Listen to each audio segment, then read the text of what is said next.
I actually want to begin by going back to Freud and hitting a couple of loose ends. There was a point in my lecture on Wednesday where I skipped over some parts. I said, we don't have time for this, and I just whipped past it. And I couldn't sleep over the weekend, been tormented. I shouldn't have skipped that. And I want to bring, let me tell you why I skipped it. The discussion I skipped was a discussion of why we would have an unconscious at all. So I was talking about the scientifically respectable ideas of Freud, and I want to talk about some new ideas about why there could be an unconscious. Now, the reason why I skipped it is I'm not sure this is the best way to look at the question. As we will learn throughout the course, by far the vast majority of what our brains do, the vast majority of what our minds do, is unconscious, and we're unaware of it. So the right question to ask may not be, why are some things unconscious, but rather, why is this tiny subset of mental life, why is this conscious? On the other hand, these claims about the utility of unconsciousness, I think, are provocative and interesting, so I just wanted to quickly share them with you.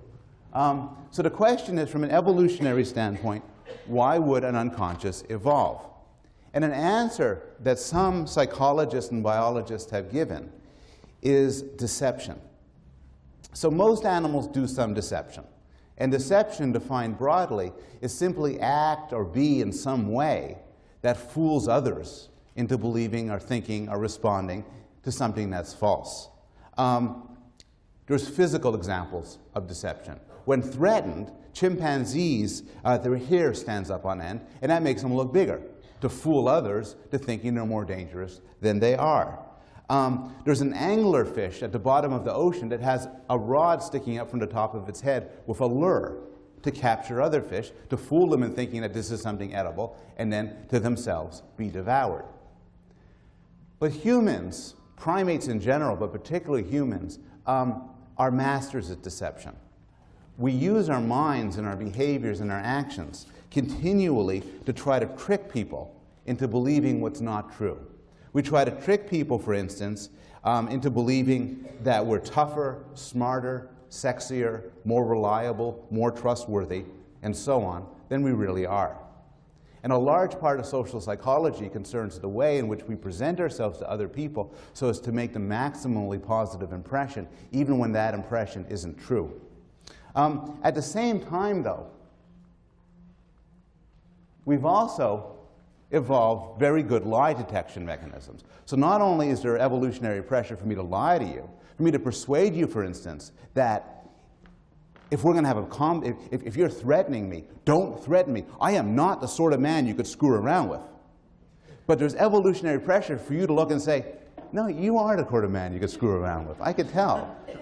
So how do you become a good liar? And here's where the unconscious comes in. The hypothesis is the best lies are lies we tell ourselves. You're a better liar, more generally, if you believe the lie that you're telling. This could be illustrated with a story about Alfred Hitchcock. The story goes he hated working with child actors, but he often had to. And the story goes he was dealing with a child actor who simply could not cry. And finally, frustrated, Hitchcock went to the actor, leaned over, whispered in his ear, "Your parents have left you and they're never coming back." The kid burst into tears. Hitchcock said, "Roll him," and filmed the kid. And the kid, if you were to see him, say, boy, he really looks as if he's sad, because he was. If I had a competition where I give $100,000 to the person who looks the most as if they are in pain, it is a very good tactic to take a pen and jam it into your groin, because you will look extremely persuasively as if you are in pain. If I want to persuade you that I love you, would never leave you, you can trust me with everything, it may be a superb tactic for me to believe it. And so this account of the evolution of the unconscious is that certain motivations and goals, particularly sinister ones, are better made to be unconscious, because if a person doesn't know they have them, they will not give them away. And this is something I think we should return to later on when we talk about social interaction and social relationships. One other thing on Freud, just a story of the falsification of Freud. I was taking my younger child home from a play date on Sunday, and he asked me out of the blue, "Why can't you marry your mother or your father?" Now, that's actually a difficult question to answer for a child, but I tried my best to give him an answer. And then I said, then I thought back on a Freud lecture. And so I asked him, if you could marry anybody you want, who would it be? Imagining he'd make explicit the Oedipal complex and may name his mother. Instead, he paused for a moment and said, I would marry a donkey and a big bag of peanuts.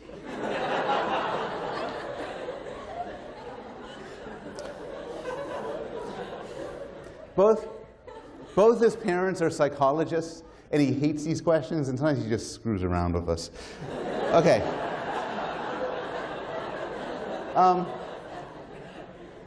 Last class, I started with Freud, and I want to turn to Skinner. And the story of Skinner and science is somewhat different from the story of Freud. Freud developed and championed the theory of psychoanalysis by himself. It is as close as you could find in science to a solitary invention.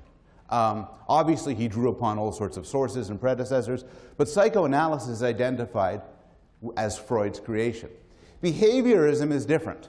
Behaviorism is a school of thought that was there long before Skinner, championed by psychologists like John Watson, for instance. Skinner came a bit late into this.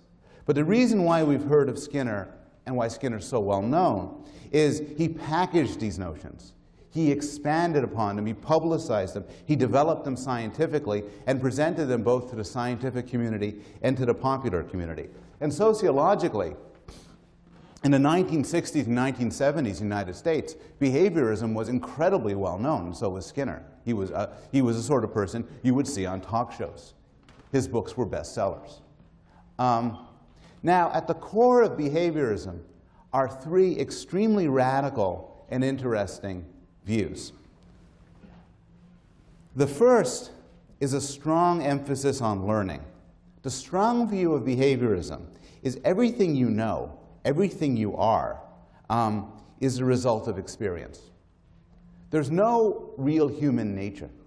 Rather, people are infinitely malleable. There's a wonderful quote from John Watson. And in this quote, John Watson is paraphrasing a famous boast by the Jesuits. The Jesuits used to claim, give me a child until the age of 7, and I'll show you the man. That they would take a child and turn him into anything they wanted. And Watson expanded on this boast. Give me a dozen healthy infants, well-formed in my own specified world to bring them up in, and I'll guarantee to take anyone at random and train them to become any type of specialist I might select. Doctor, lawyer, artist, merchant, chief, and yes, even beggar man and thief, regardless of his talents, penchants, tendencies, abilities, vocations, and race of his ancestors. Now, you could imagine, you could see in this a tremendous appeal to this view, because Watson is an extremely egalitarian view in a sense. If there's no human nature, then there's no sense in which one group of humans, by dint of their race or their sex, could be better than another group. And Watson was explicit. None of those facts about people will ever make any difference. What matters to what you are is what you learn and how you're treated. And so Watson claimed he could create anybody in any way simply by treating them in a certain fashion. A second aspect of behaviorism was anti-mentalism. And what I mean by this is the behaviorists were obsessed with the idea of doing science. And they felt, largely in reaction to Freud, that claims about internal mental states, like desires, wishes, goals, emotions, and so on, are unscientific. These invisible, vague things can never form the basis of a serious science. And so the behaviorist manifesto would then be to develop a science without anything that's unobservable, and instead use notions like stimulus and response and reinforcement and punishment and environment that refer to real world and tangible events. Finally, behaviorists believe there were no interesting differences across species. A behaviorist might admit that a human can do things that a rat or pigeon couldn't. But a behaviorist might just say, look, those are just general associative powers that differ. Or they may even deny it. They might say humans and rats aren't different at all. It's just humans tend to live in a richer environment than rats. From that standpoint, from that theoretical standpoint, comes a methodological approach, which is, if they're all the same, then you could study human learning by studying non-human animals. And that's a lot of what they did. Okay. I'm going to frame my introduction, my discussion of behaviorism, in terms of the three main learning principles that they argued can explain all of human mental life, all of human behavior. And then I want to turn to objections to behaviorism. But these three principles are powerful and very interesting. The first is habituation. This is the very simplest form of learning. And what this is technically described as a decline in a tendency to respond to stimuli that are familiar due to repeated exposure. Hey! Hey! The sudden noise startles. But as you hear it the second time, it startles less. Third time, it's just me being goofy. You get used to things. Now, and this, of course, is common enough in everyday life. We get used to the ticking of a clock or the noise of traffic. But it's actually a very important form of learning, because imagine life without it. Imagine life where you never got used to anything, where, suddenly somebody steps forward and waves their hand, you go, ah, and then they wave their hand, go, ah, and you keep, and there's a loud ticking of a clock, and you say, hmm. And, that's not the way animals or humans work. You get used to things. And it's actually critically important to get used to things because it's a useful adaptive mechanism to keep track on new events and objects. It's important to notice something when it's new, because then you have to decide whether it's going to harm you, how to deal with it, to attend to it.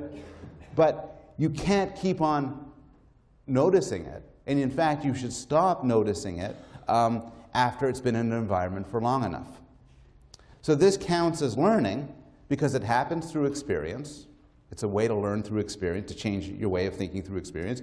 And also it's useful because harmful stimuli are noticed. But when something has shown itself to be part of the environment, you don't notice it anymore. The existence of habituation is important for many reasons. One thing it's important for is clever developmental psychologists have used habituation as a way to study creatures who can't talk, like non-human animals and young babies. And when I talk on Wednesday about developmental psychology, I'll show different ways in which psychologists have used habituation to study the minds of young babies. The second sort of learning is known as classical conditioning. And what this is, in a very general sense, is the learning of an association between one stimulus and another stimulus, where stimulus is a technical term meaning events in an environment, like a certain smell or sound or sight. It was thought up by Pavlov. This is Pavlov's famous dog. And it's an example of scientific serendipity. Pavlov, when he started this research, had no interest at all in learning. He was interested in saliva. And to get saliva, he had to have dogs and he had to attach something to dogs so that their saliva would pour out so he could study saliva. No idea why he wanted to study saliva. But he then discovered something. What he would do is he'd put food powder in the dog's mouth to generate saliva. But Pavlov observed that when somebody entered the room who typically gave him the food powder, the dog the food powder, saliva would start to come out. And later on, if you, right before or right during you give the dog some food, you ping a bell, the bell will cause the saliva to come forth. And in fact, this is the apparatus that he used for his research. He developed the theory of classical conditioning by making a distinction between two sorts of conditioning, two sorts of stimulus-response relationships. One is unconditioned. An unconditioned is when an unconditioned stimulus gives rise to an unconditioned response. And this is what you start off with. So if somebody pokes you with a stick and you say, ouch, because it hurts, the poking and the ouch is an unconditioned stimulus causing an unconditioned response. You didn't have to learn that. When Pavlov put food powder in the dog's mouth and saliva was generated, that's an unconditioned stimulus giving rise to an unconditioned response. But what happens through learning is that another association develops, that between the conditioned stimulus and the conditioned response. So when Pavlov, for instance, when Pavlov, for instance, started before conditioning, there was simply an unconditioned stimulus, the food in the mouth, and an unconditioned response, saliva. The bell was nothing. The bell was a neutral stimulus. But over and over again, if you put the bell and the food together, pretty soon the bell will generate saliva. And now the bell, when you start off with the unconditioned stimulus, unconditioned response, when the conditioned stimulus and the unconditioned stimulus are brought together over and over and over again, pretty soon the conditioned stimulus gives rise to the response. And now it's known as the conditioned stimulus giving rise to the conditioned response. This is discussed in detail in the textbook, but I'm going to give it, don't panic if you don't get it quite now. I'm going to give you further and further examples. So the idea here is repeated pairings of the unconditioned stimulus and the conditioned stimulus will give rise to the response. And there's a difference between reinforced trials and unreinforced trials. A reinforced trial is when the conditioned stimulus and the unconditioned stimulus go together. And to put it in a crude way, you're teaching the dog that the bell goes with the food. An unreinforced trial is when you get the food without the bell. You're not teaching the dog this. And in fact, once you teach an animal something, if you stop doing the teaching, the response goes away. And this is known as extinction. So here's a graph. If you get they really count the number of cubic centimeters of saliva. The dog is trained so that when the bell comes on, actually I misframed it. I'll try again. When the bell comes connected with food, there's a lot of saliva. An unreinforced response is when the bell goes on, but there's no food. So it's like, imagine you're the dog. So you get food in the mouth, bell, food, bell, food, and now bell. But next, you get bell, bell, bell. You give it up. You stop, this isn't working, you stop responding to the bell. A weird thing, which is discussed in the textbook, is if you wait a while, and then you try it again with the bell after a couple of hours, the saliva comes back. This is known as spontaneous recovery. So this all seems a very technical phenomena related to animals and the like. But it's easy to see how it generalizes and how it extends. One interesting notion is that of stimulus generalization. And stimulus generalization is the topic of one of your articles in the Norton Reader, the one by Watson, John Watson, the famous behaviorist, who reported a bizarre experiment with a baby known as Little Albert. And here's the idea. Little Albert originally liked rats. In fact, I'm going to show you a movie of little Albert originally liking rats. See, he's okay. No problem. Now Watson did something interesting. As little Albert was playing with the rat, oh, I like rats, oh. Watson went behind the baby. This is it's in the chapter. And bang, the metal bar right there. Baby, ah! Screamed, started to sob. Okay. What's the unconditioned stimulus? Somebody. The loud noise, the bar, the bang. What's the unconditioned response? Crying, sadness, misery. And as a result of this, little Albert grew afraid of the rat. So there, what would be the conditioned stimulus? The rat. What would be the conditioned response? Fear. Excellent. Moreover, this fear extended to other things. So this is a very weird and unpersuasive clip. But the idea is, the clip is to make the point that the fear will extend to a rabbit, a white rabbit. So the first part, little Albert's fine with the white rabbit. The second part is after he's been conditioned, and he's kind of freaked out with the white rabbit. The problem is, in the second part, they're throwing the rabbit at him. But now he's okay.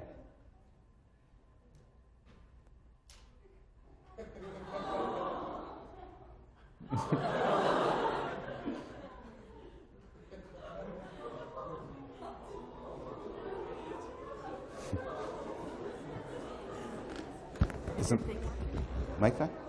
Oh, this is fine. This is one of a long list of experiments that we can't do anymore. So, classical conditioning is more than a laboratory phenomena. The findings of classical conditioning have been extended and replicated in all sorts of animals, including crabs, fish, cockroaches, and so on.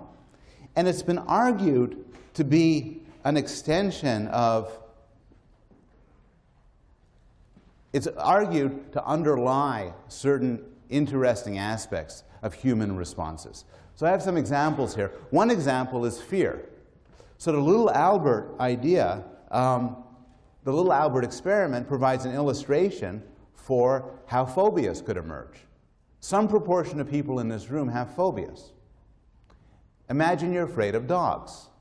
Well, a possible story for why he became afraid of dogs is that one day a dog came up, and he was a neutral stimulus, no problem, and all of a sudden he bit you. Now the pain of a bite, being bit, and then the pain and fear of that is an unconditioned stimulus, unconditioned response. You're just born with that, ow. But the presence of the dog there is a conditioned stimulus, and so you grew to be afraid of dogs.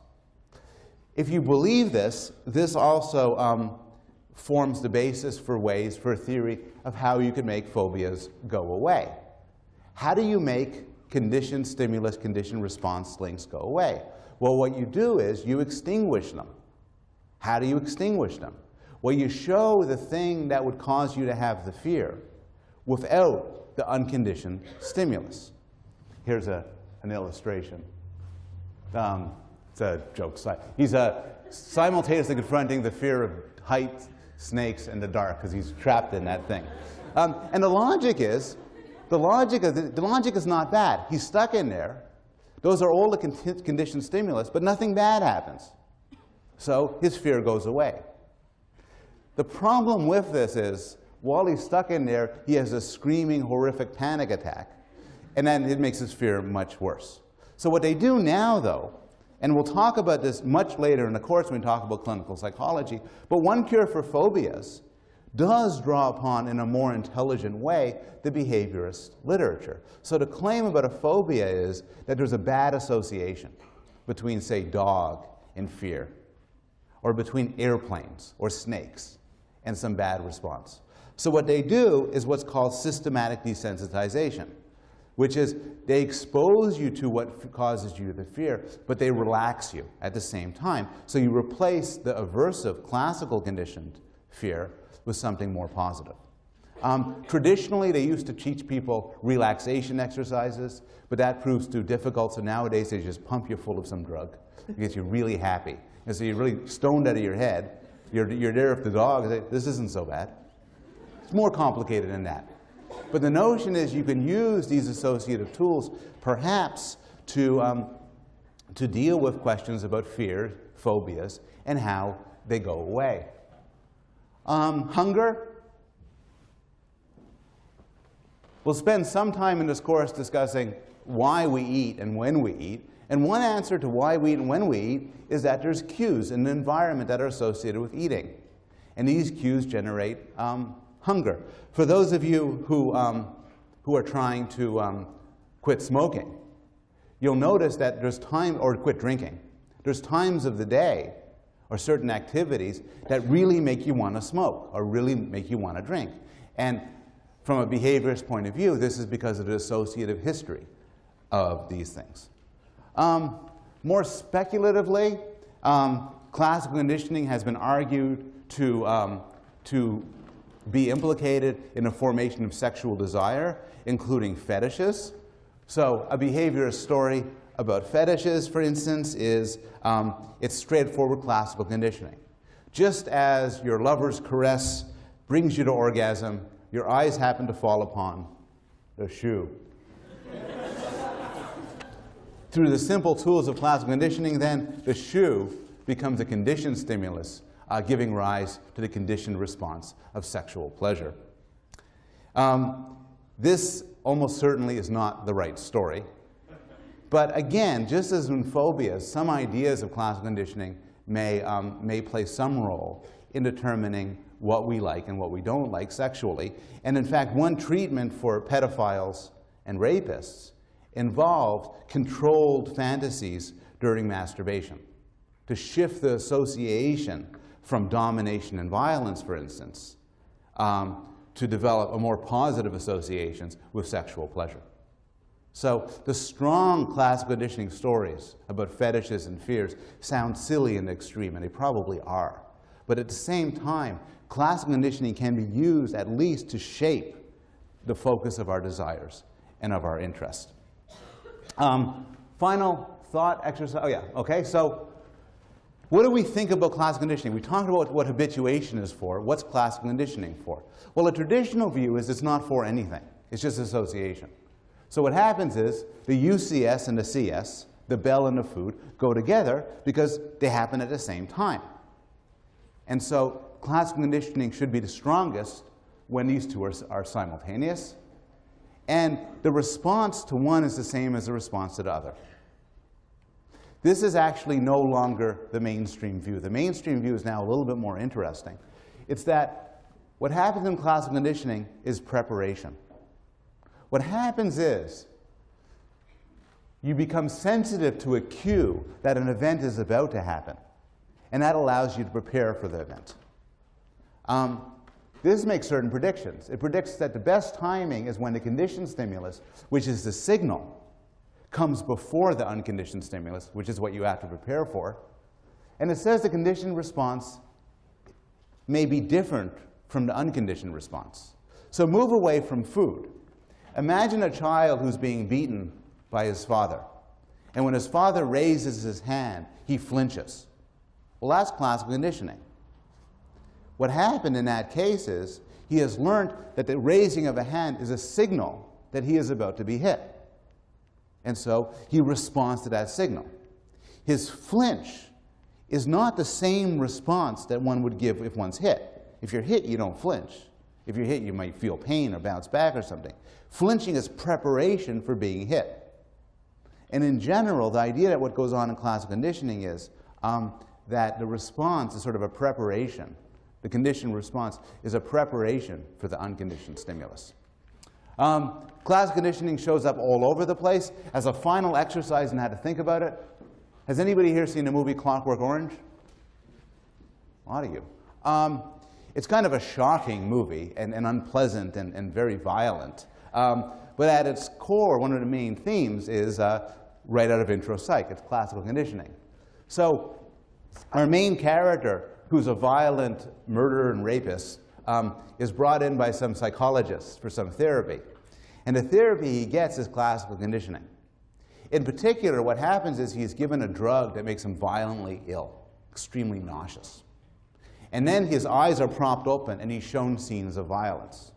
As a result of this sort of conditioning, he then, when he experiences real-world violence, he responds with nausea and shock, basically training him to get away from these acts of violence. In this example, take a moment. Don't say it out loud, just take a moment. What's the unconditioned stimulus? Okay, anybody, what's the unconditioned stimulus? Somebody just say it. The drug. What's the unconditioned response? Nausea. What's the conditioned stimulus? Violence. What's the conditioned response? Perfect. The third and final type of learning is known as operant conditioning or instrumental conditioning. And this is the theory championed and developed most extensively by Skinner. What this is learning the relationships between what you do and how successful or unsuccessful they are. Learning what works and what doesn't. It's important this is very different from classical conditioning. And one way to see how this is different is, for classical conditioning, you don't do anything. You could literally be strapped down and be immobile. And these connections are what you appreciate, and you make connections in your mind. Instrumental conditioning is voluntary. You choose to do things. And by dint of your choices, some choices become more learned than others. So the idea itself was developed in a nicest form by Thorndike, who explored how animals learn. Remember, behaviorists were entirely comfortable studying animals and drawing extrapolations to other animals and to humans. So he would put a cat in a puzzle box. And the trick to a puzzle box is there's a simple way to get out, but you have to kind of pull on something, some special lever to make it pop open. And Thorndike noted that cats do not solve this problem through insight. They don't sit in a box for a while and mull it over and then figure out how to do it. Instead, what they do is they bounce all around doing different things and gradually get better and better at it. So what they do is, the first trial, they might scratch at the bars, push at the ceiling, dig at the floor, howl, etc., etc. And one of their behaviors is pressing the lever. The lever gets them out of the box. But after more and more trials, they stop scratching at the bars, pushing at the ceiling, and so on. They just press the lever. And if you graph it, they gradually get better and better. They throw out all of these behaviors randomly. Some of them get reinforced, and those are the ones that survive. And others don't get reinforced, and those are the ones that go extinct. And it might occur to some of you that this seems to be an analogy with the Darwinian theory of natural selection, where there's a random assortment of random mutations and sexual selections give rise to a host of organisms, some which survive and are fit, and others which aren't. And in fact, Skinner explicitly made the analogy from the natural selection of species to the natural selection of behavior. So this could be summarized as the law of effect, which is a tendency to perform an action's increased if rewarded, weakened if it's not. And Skinner extended this more generally. So to illustrate Skinnerian theory and operant conditioning, I'll give an example of training a pig. So here's the idea. You need to train a pig, and you need to do so through operant conditioning. So one thing you want to do is, the pig is going to do some things you like and some things you don't like. And so what you want to do, basically drawing upon the law of effect, is reinforce the pig for doing good things. Suppose you want the pig to walk forward. So you reinforce the pig for walking forward, and you punish the pig for walking backward. And if you do that, over the fullness of time, your reinforcement and punishment will give rise to a pig who walks forward. There's one technical distinction that people love to put on intro-psych exams, is that the difference between positive reinforcement and negative reinforcement. Reinforcement is something that makes the behavior increase. Negative reinforcement is very different from punishment. Negative reinforcement is just a type of reward. The difference is in positive reinforcement, you do something. In negative reinforcement, you take away something aversive. So imagine the pig has a heavy collar. And to reward the pig for walking forward, you might remove the heavy collar. So these are the basic techniques to train an animal. But it's kind of silly, because suppose you want your pig to dance. You don't just want your pig to walk forward. You want your pig to dance. Well, you can't adopt the policy of, I'm going to wait for this pig to dance, and when it does, I'm going to reinforce it, because it will take you a very long time. Similarly, if you're dealing with immature humans and you want your child to get you a beer, you can't just sit, wait for the kid to give you a beer, like ungrab the bottle, and say, excellent, good, hugs. You got to work your way to it. An act of working your way to it is known as shaping. So here is how to get a pig to dance. You wait for the pig to do something that's halfway close to dancing, like stumbling, and you reward it. Then it does something else that's even closer to dancing, and you reward it. And you keep rewarding it as it gets closer to closer.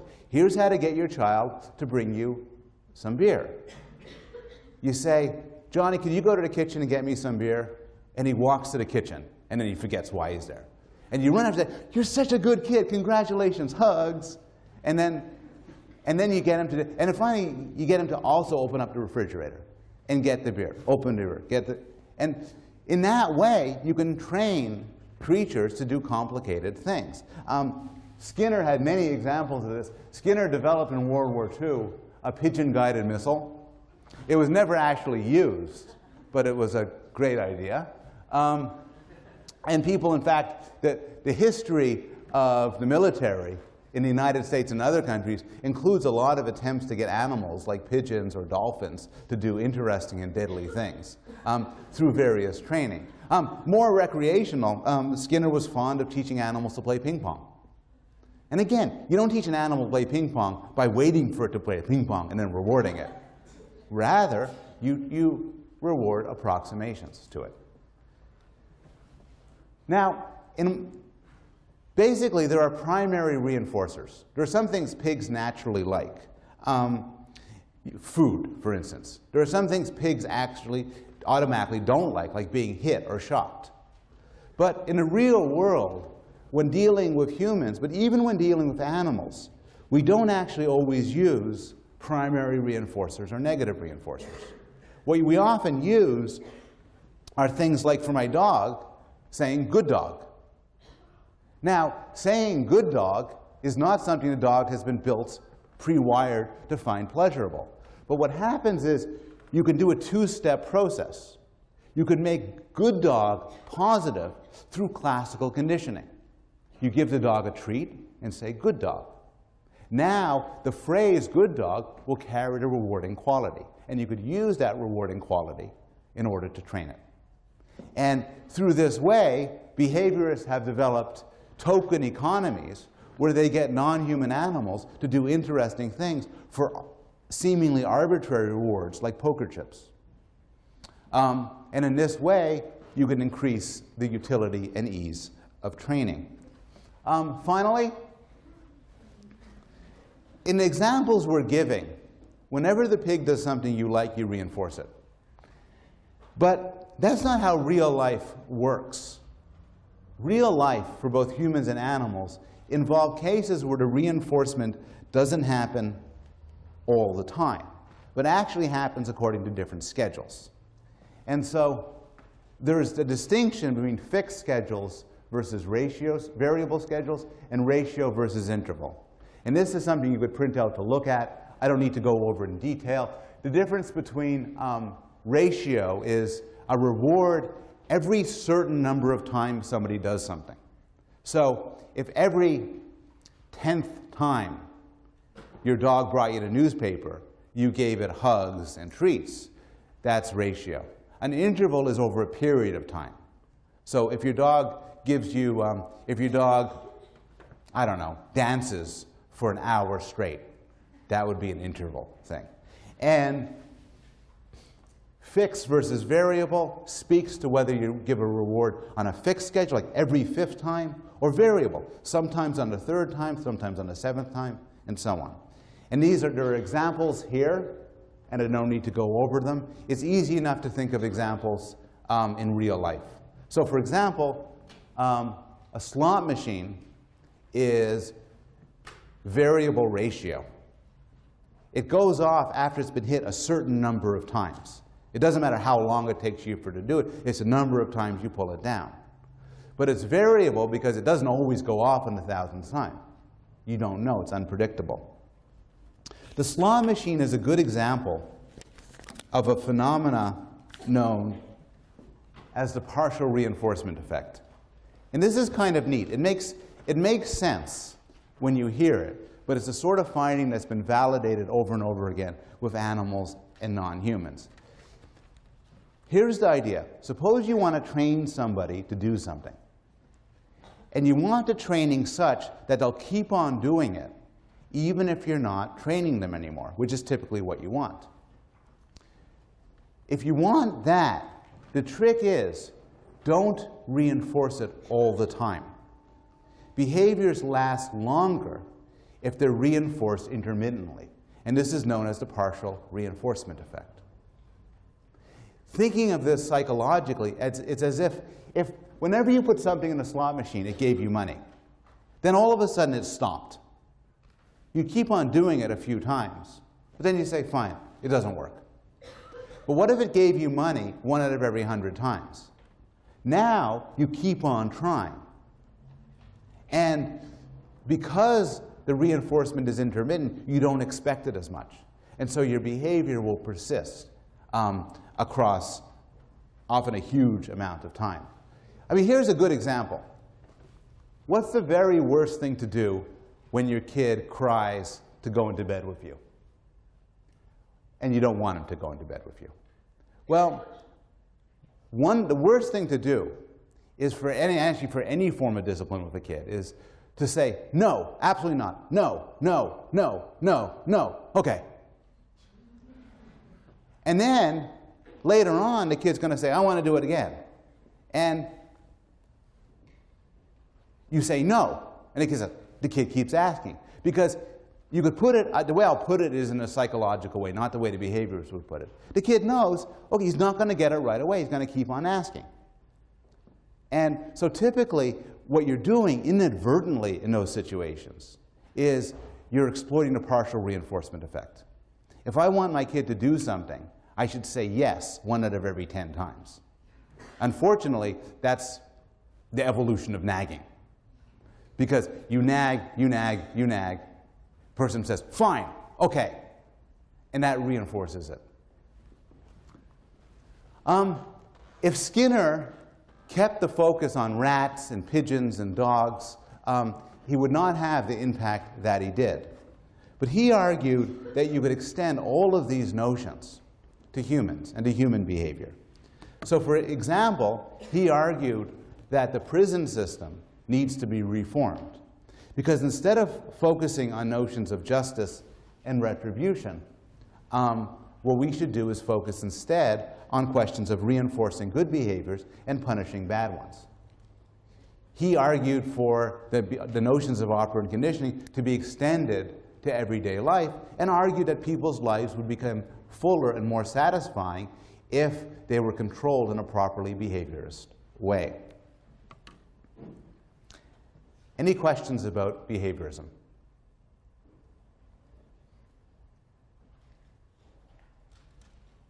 What are your questions about behaviorism?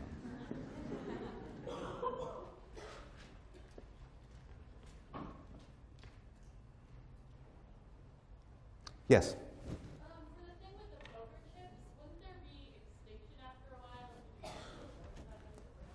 Good question. The discussion was over using things like poker chips for reinforcement.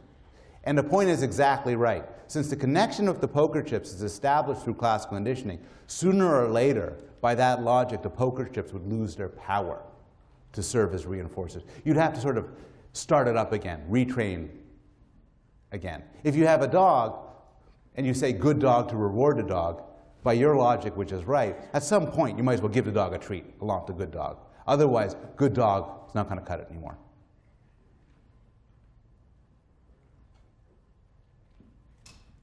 Yes? Did they ever try Skinner's idea with prisons in any way? As far as I know, Skinner and Skinnerian psychologists were never directly involved in the creation of prisons.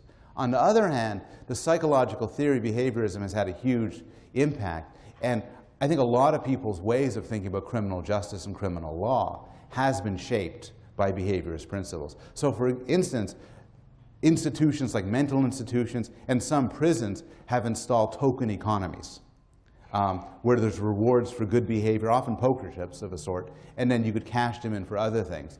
And to some extent, these have been shaped by an adherence to behaviorist principles. Okay. So here are the three general positions of behaviorism. That there is no innate knowledge, all you need is learning, that you could explain human psychology without mental notions like desires and goals, and that these mechanisms apply across all domains and across all species. I think it's fair to say that right now just about everybody agrees all of these three claims are mistaken. First, we know that it's not true that everything is learned. There's considerable evidence for different forms of innate knowledge and innate desires. And we'll look when we'll talk about it in detail when we look at case studies like language learning, the development of sexual preference, the developing understanding of material objects. There's a lot of debate over how much is innate and what the character of the built-in mental systems are. But there's nobody who doubts nowadays that a considerable amount for humans and for other animals is built in. Is it true that talking about mental states is unscientific? Nobody believes this anymore either. Science, particularly more advanced sciences like physics or chemistry, are all about unobservables. They're all about things you can't see. And it makes sense to explain complex and intelligent behavior in terms of internal mechanisms and internal representations. Once again, the computer revolution has served as an illustrative case study. If you have a computer that plays chess and you want to explain how the computer plays chess, it's impossible to do so without talking about the programs and mechanisms inside the computer. Is it true that animals need reinforcement and punishment to learn? No. And there's several demonstrations at the time of Skinner suggesting that they don't. This is from a classic study by Tolman, where rats were taught to run a maze. And what they found was the rats did fine. They learned to run a maze faster and faster when they're regularly rewarded. But they also learn to run a maze faster and faster if they're not rewarded at all.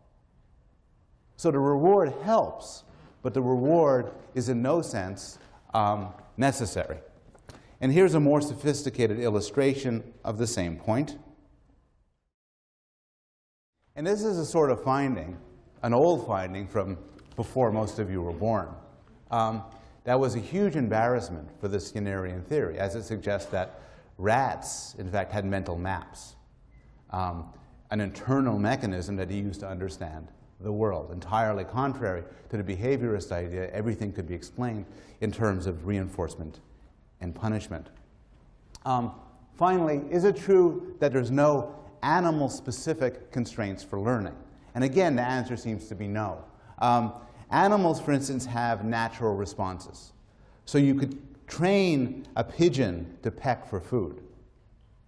But that's because pecking for food is a very natural response. It's very difficult to train it to peck to escape a situation.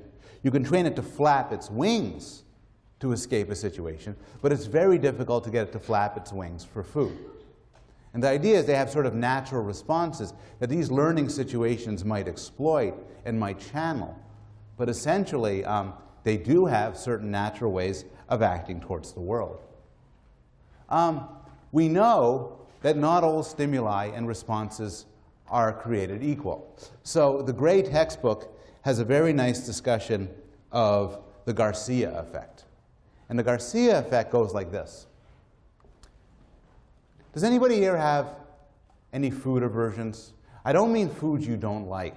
I mean foods that really make you sick. Often, food aversions in humans and other animals can be formed through a form of association. What happens is, suppose you have the flu, and you get very nauseous. And then at the same point, you eat some sashimi for the first time. The connection between being nauseous and eating a new food is very potent. And even if you know intellectually full well that the sashimi isn't why you became nauseous, still you'll develop an aversion to this new food. When I was younger, when I was a teenager, I drank this Greek liqueur, ouzo, with beer. I didn't really have a flu at the time, but I became violently ill. And as a result, I cannot abide the smell of that Greek liqueur. Now, thank God I didn't develop an aversion to beer. But small miracles. But the smell is very distinctive, and for me was new to me. And so through the Garcia Effect, I developed a strong aversion. What's interesting, though, is the aversion is special. So if you take an animal and you give it a new food, and then you give it a drug to make it nauseous, it will avoid that food. But if you take an animal and you give it a new food, and then you shock it very painfully, it won't avoid the new food. And the idea is that a connection between what something tastes and getting sick is natural. We are hardwired to say, look, if I'm going to eat a new food and I'm going to get nauseous, I'm going to avoid that food. The Garcia Effect is that this is special to taste and nausea. It doesn't extend more generally. Finally, I talked about phobias, and I'll return to phobias later on in this course. But the claim that people have formed their phobias through classical conditioning is almost always wrong. Instead, it turns out that there are certain phobias that were specially evolved to have. So both humans and chimpanzees, for instance, are particularly prone to develop fears of snakes. And when we talk about the emotions later on in the course, we'll talk about this in more detail. But what seems likely is the sort of phobias you're likely to have does not have much to do with your personal history, but rather it has a lot to do with your evolutionary history. Finally, the other reading you're going to do for this section of the course is Chomsky's classic article, his review of verbal behavior. Chomsky is one of the most prominent intellectuals alive. He's still a professor at MIT, still publishes on language and thought, among other matters. And the excerpt you're going to read is from his review of verbal behavior. And this is one of the most influential intellectual documents ever written in psychology, because it took the entire discipline of behaviorism, and more than everything else, more than any other event, could be said to have destroyed it, or ended it as a dominant intellectual endeavor. And Chomsky's argument is complicated and interesting, but the main sort of argument he had to make goes like this. When it comes to humans, the notions of reward and punishment and so on that Skinner tried to extend to humans are so vague, it's not science anymore. And remember the discussion we had with regard to Freud. What Chomsky is raising here is the concern of unfalsifiability. So here's a sort of example he would discuss.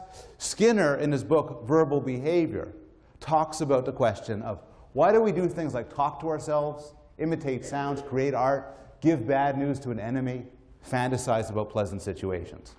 And Skinner says that they all involve reinforcement. Those are all reinforced behaviors.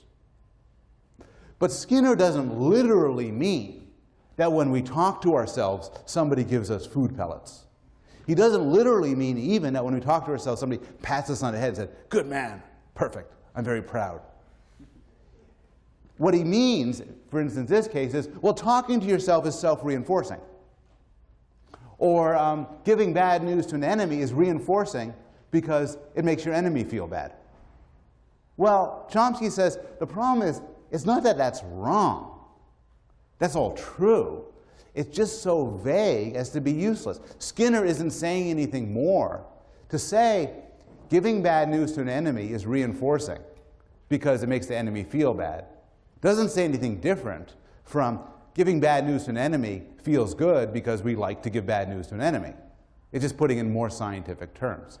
More generally, Chomsky suggests that the law of effect, when applied to humans, is either trivially true, trivially or uninterestingly true, or scientifically robust and obviously false. So if you want to expand the notion of reward or reinforcement to anything, then it's true. So why did you come, those of you who are not freshmen, all of you, why did you come to Yale for a second semester? Well, I repeated my action because the first semester was rewarding. Okay, what do you mean by that? Well, you don't literally mean that somebody rewarded you, like gave you pellets and stuff. What you mean is you chose to come here for the second semester. And there's nothing wrong with saying that, but we shouldn't confuse it with science. And more generally, the problem is you can talk about what other people do in terms of reinforcement and punishment and operant conditioning and classical conditioning. But in order to do so, you have to use terms like punishment and reward and reinforcement in such a vague way that in the end, you're not saying anything scientific. So behaviorism as a dominant intellectual field has faded. But it still leaves behind an important legacy. And it still stands as one of the major contributions of 20th century psychology. For one thing, it has given us a richer understanding of certain learning mechanisms, particularly with regard to non-humans. Mechanisms like habituation, classical conditioning, and operant conditioning are real. They can be scientifically studied, and they play an important role in the lives of animals, and probably an important role in human lives as well. They just don't explain everything. Finally, and this is something I'm going to return to on Wednesday, actually, behaviorists have provided powerful techniques for training, particularly for nonverbal creatures. So this extends to animal trainers, but it also extends to people who want to teach young children and babies, and also want to help populations like the severely autistic or the severely retarded. Many of these behaviorist techniques have proven to be quite useful. And in that regard, as well as in other regards, it stands as an important contribution.